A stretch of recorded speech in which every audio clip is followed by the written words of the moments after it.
I never thought I'd be writing this, but here I am, feeling completely lost and betrayed. My fiancée Georgia, 24F, and I, 25M, have been together for 4 years, engaged for the last 6 months. We met during our sophomore year of college at a mutual friend's party. I remember being instantly drawn to her infectious laugh and the way her eyes lit up when she talked about her passion for nursing. We hit it off that night, talking for hours about everything from our favorite books to our dreams for the future. Our relationship progressed quickly after that. We started dating exclusively within a month, and things just felt right. Georgia was smart, funny, and caring, everything I'd been looking for in a partner. We supported each other through the stress of exams, celebrated our achievements together, and slowly built a life as a couple. After graduation, we both landed jobs in our hometown. I started working in IT for a local company, while Georgia began her nursing career at the city hospital. We moved in together, renting a cozy apartment near the hospital to make Georgia's often unpredictable schedule easier to manage.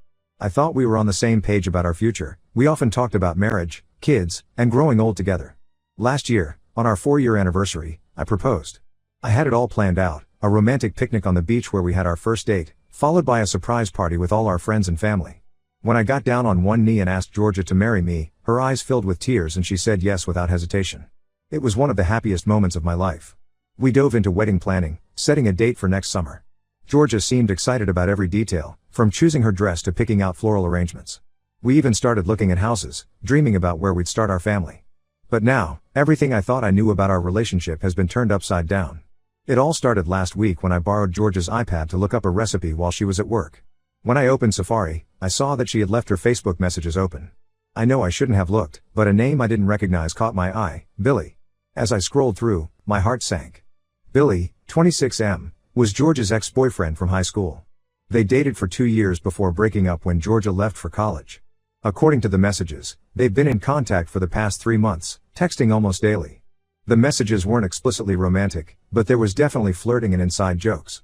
Georgia was sending him selfies from work, talking about shows they used to watch together, and reminiscing about their past.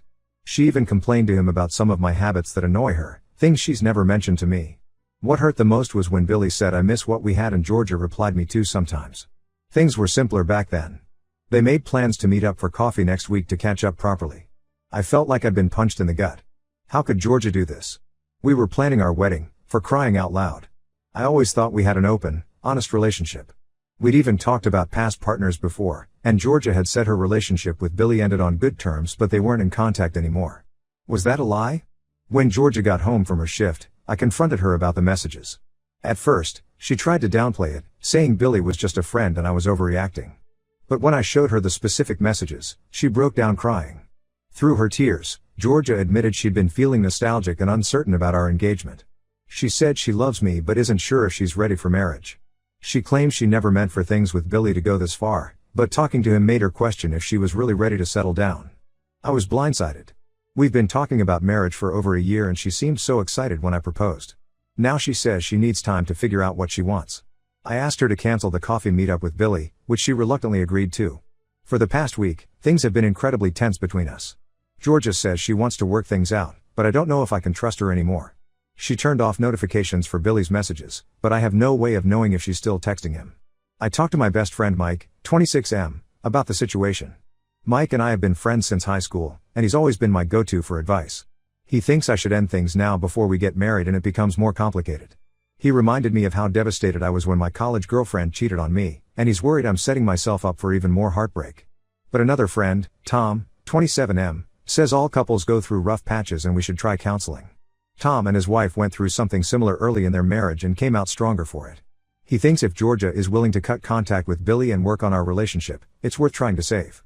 I'm torn about what to do. Part of me wants to fight for our relationship. We've built a life together and I still love her. We have so many shared dreams and plans.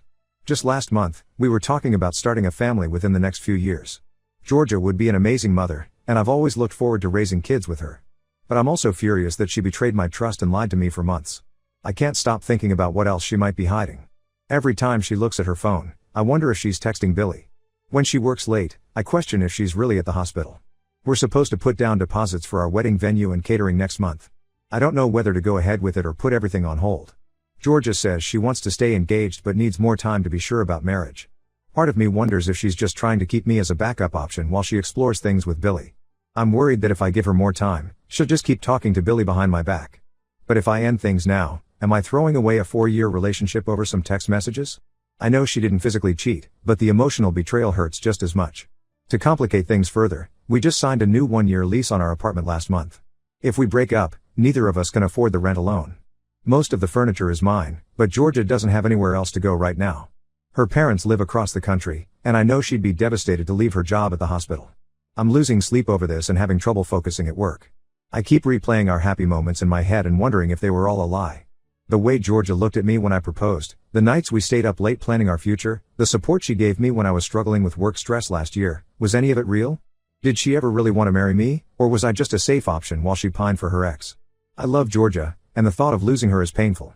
But I also know I deserve someone who is sure about me, someone who wouldn't risk our relationship for an old flame. I'm scared of making the wrong choice and regretting it later, whether that's walking away from the love of my life or staying with someone who might always have one foot out the door. Any advice would be appreciated. Should I try to work things out with Georgia? Give her the time she's asking for? Or cut my losses now and move on?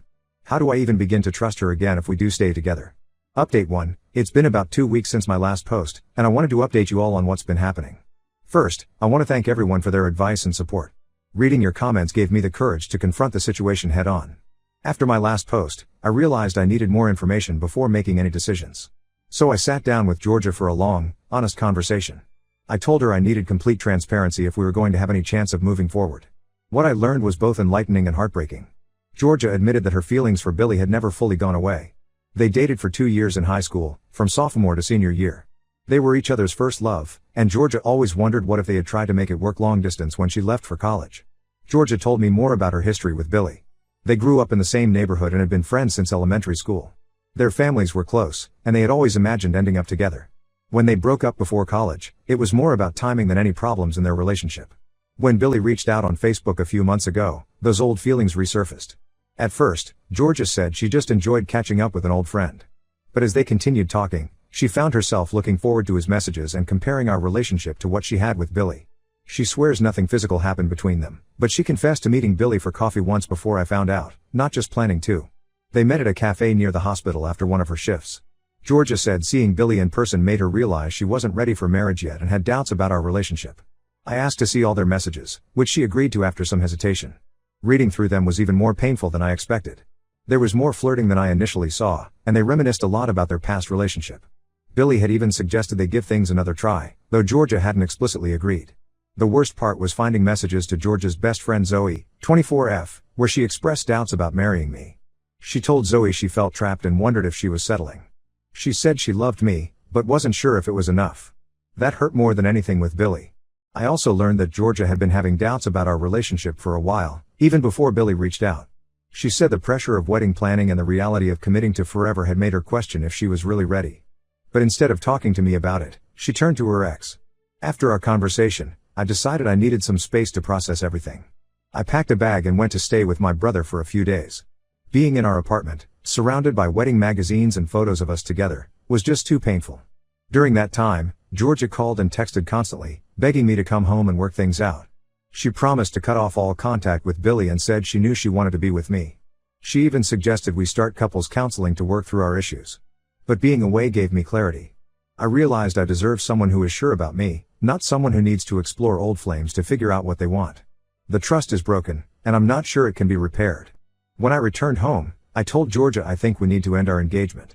She cried and pleaded for another chance, saying she'd do anything to fix things. She said the time apart made her realize how much she loves me and wants a future together. But my mind is made up. I can't marry someone knowing they had such significant doubts and hid them from me. We're still figuring out the logistics of separating our lives. Neither of us can afford the apartment alone, so we're looking into breaking the lease early. Most of the furniture is mine, so Georgia is staying with Zoe while she looks for a new place. We're also in the process of canceling wedding vendors and returning gifts. It's been incredibly difficult. Some moments I want to take it all back and try to work things out. I miss the comfort of our routine, the way Georgia would bring me coffee in bed on her days off, the plans we had for our future. But then I remember the messages I read and know this is for the best long term. I'm focusing on myself now, throwing myself into work, hitting the gym more, and reconnecting with friends I'd neglected while planning the wedding. It hurts, but I know I'll be okay eventually. Thank you all again for helping me see things clearly. I'll update again once things are more settled. Update 2. It's been about a month since my last update, and I wanted to share some developments. Breaking up with Georgia has been one of the hardest things I've ever done, But I'm more convinced than ever that it was the right decision. We managed to break our lease without too much financial penalty. The landlord was surprisingly understanding when we explained the situation. It probably helped that we found new tenants to take over the lease quickly. Georgia moved in with her friend Zoe temporarily, and I'm staying in the apartment until the end of the month while I look for a new place. Dividing our belongings was tough. We'd accumulated so much stuff together over 4 years. In the end, I kept most of the furniture since it was technically mine. Georgia took the kitchenware and some decor items. There were a few arguments over sentimental things, like the painting we bought on our first vacation together, but we managed to sort it out civilly. The hardest part was canceling the wedding. We lost some deposits, but most vendors were accommodating once we explained what happened. Returning gifts and explaining to guests was humiliating, but necessary. My parents were especially disappointed. They had already put down a non-refundable deposit on the rehearsal dinner venue. I found out through mutual friends that Georgia started officially dating Billy about 2 weeks after we broke up. It stung to hear, but also confirmed I made the right choice. Clearly, her feelings for him were stronger than she let on. I can't help but wonder if something was going on between them even before I found the messages. On my end, I've been focusing on healing and personal growth. I started seeing a therapist to work through my trust issues from this experience. It's been helpful to have a neutral party to talk to about everything. I've also been hitting the gym regularly and picked up rock climbing as a new hobby. It's been a great way to challenge myself physically and mentally, and I've met some cool people at the climbing gym. Work has been a great distraction. I threw myself into a big project and it's paying off. My boss hinted at a possible promotion coming up. I'm also planning a solo trip to Europe next month to clear my head and gain some new perspectives. I've always wanted to backpack through Italy, and now seems like the perfect time to do it. Friends and family have been incredibly supportive. My brother lets me crash at his place whenever I need a change of scenery. And my college buddies have been great about getting me out of the house and keeping me distracted. We've been having weekly game nights, which has been a fun way to stay connected. I won't lie, there are still moments when I miss Georgia and our life together. Sometimes I'll catch myself thinking about texting her or wondering what she's up to. But those moments are getting fewer and further between. I'm starting to feel excited about the future and the possibilities ahead of me. To anyone going through something similar, stay strong. It gets better. Focus on yourself and remember that you deserve someone who chooses you unequivocally. Update 3, it's been 6 months since my original post, and I wanted to give a final update. Life has changed dramatically, mostly for the better. I'm fully moved into my new apartment across town. It's smaller than the place Georgia and I shared, but it feels good to have a fresh start. I've been enjoying decorating it to my taste, without having to compromise on anything. I adopted a dog from the local shelter, a 3-year-old lab mix named Max. He's been great company and gives me a reason to get out and be active every day. Work is going well. I got that promotion I mentioned in my last update, which came with a nice raise. I'm now leading my own team on a big project. It's challenging, but I'm enjoying the responsibility. I'm traveling more for the job, which I'm enjoying. It's a welcome distraction and chance to see new places. As for my personal life, I've started dating again. Nothing serious yet, but I've met some interesting people. I'm taking things slow and being upfront about my past. It's been refreshing to meet women who are excited about building a future together, unlike my experience with Georgia. I've had a few nice dates, but I'm not rushing into anything. Speaking of Georgia, I ran into her and Billy at a restaurant last month. It was awkward, but I managed to be polite. They seemed happy together.